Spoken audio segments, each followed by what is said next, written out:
इस वक्त की बड़ी खबर हम एनडीए के अंदर खाने से लेकर के आ रहे हैं। जी हां, जीतन राम मांझी, वही मांझी जो थोड़े दिन पहले महागठबंधन से अलग हुए थे और उन्होंने जेडीयू के भरोसे, मतलब नीतीश कुमार के भरोसे एनडीए में एंट्री मारी थी। और एंट्री मारने के बाद उन्होंने कहा था कि नीतीश कुमार जितनी सीटें मुझे देंगे मैं उस पर अपनी पार्टी का उम्मीदवार उतारूंगा। तो अब बड़ी खबर यह है कि जीतन राम मांझी की पार्टी यानी हिंदुस्तानी अवाम मोर्चा को 7 सीटें मिली हैं। हमारे जो सूत्र हैं हिंदुस्तानी अवाम मोर्चा के अंदर, वो हमको बता रहे हैं कि 7 सीटों पर पार्टी चुनाव लड़ने जा रही है। वो कौन कौन सी सीटें हम आपको बता रहे हैं, ध्यान से सुनिएगा। हिंदुस्तानी अवाम मोर्चा यानी जीतन राम मांझी की पार्टी बिहार में 7 विधानसभा सीटों पर चुनाव लड़ने जा रही है। इमामगंज से जीतन राम मांझी खुद उम्मीदवार होंगे।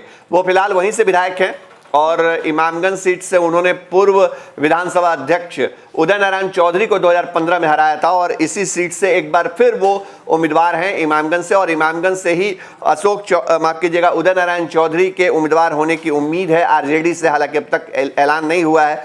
तो इमामगंज में एक बार फिर से हॉट सीट होगी इमामगंज। दूसरी सीट जो जीतन राम मांझी की पार्टी, जो हमारे सूत्र बता रहे हैं उसके मुताबिक जो मिली है, वो है मखदूमपुर। ये पहले से तय था। यहां जीतन राम मांझी के जो दामाद हैं देवेंद्र मांझी, वो चुनाव लड़ने वाले हैं।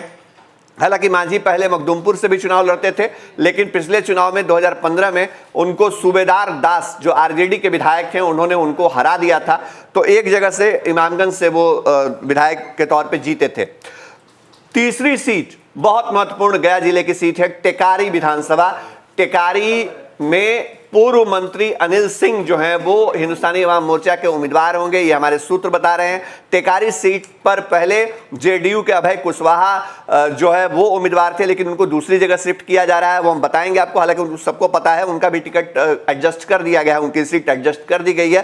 फिलहाल अब हम के बारे में जानकारी दे रहे हैं।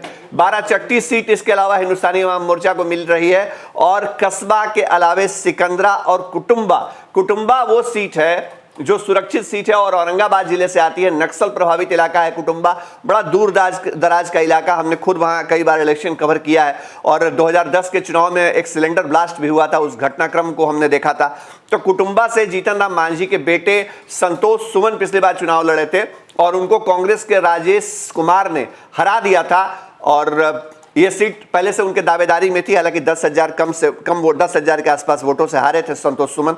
तो इस सीट पे एक बार फिर दावा था। तो कुटुंबा सीट जो है वो जीतन राम मांझी के पाले में गई है और जो आधिकारिक ऐलान है वो अब तक नहीं हुआ है, लेकिन फिर भी हम आपको बता रहे हैं कि 7 सीटों का हिस्सा जो है वो जीतन राम मांझी को मिला है। ये हमारे सूत्र बता रहे हैं हिंदुस्तानी अवाम मोर्चा के अंदर। और हम कोई खबर गलत नहीं देते हैं, ठोक बजा करके हम खबर बताते हैं अपने दर्शकों को, और इसी लिहाज से हम ये खबर लेकर के आए हैं। और हमारे पास जो जानकारी है, जो हमारे सोर्स की तरफ से हमें जानकारी मिली है, वो ये कि एक विधान परिषद की सीट भी, जो जीतन राम मांझी और नीतीश कुमार के बीच मुलाकात हुई थी उसमें था कि एक विधान परिषद की सीट भी एडजस्ट की जाएगी।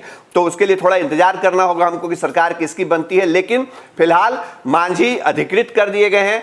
आधिकारिक तौर पर ये संसदीय बोर्ड की जो बैठक हुई उसमें फैसला हुआ है कि जीतन राम मांझी ही उम्मीदवारों के नाम का चयन करेंगे और उसकी घोषणा करेंगे। बड़ी खबर आपको बता रहे थे, जीतन राम मांझी के विधानसभा उम्मीदवारों से जुड़ी हुई तमाम अपडेट, तमाम खबरें आपके लिए लाते रहेंगे, क्योंकि हम फर्स्ट बिहार हैं। हमारे चैनल को लाइक करिए, सब्सक्राइब करिए और फॉलो करिए। और हाँ, www.firstbihar.com को जरूर विजिट करिए। नमस्कार।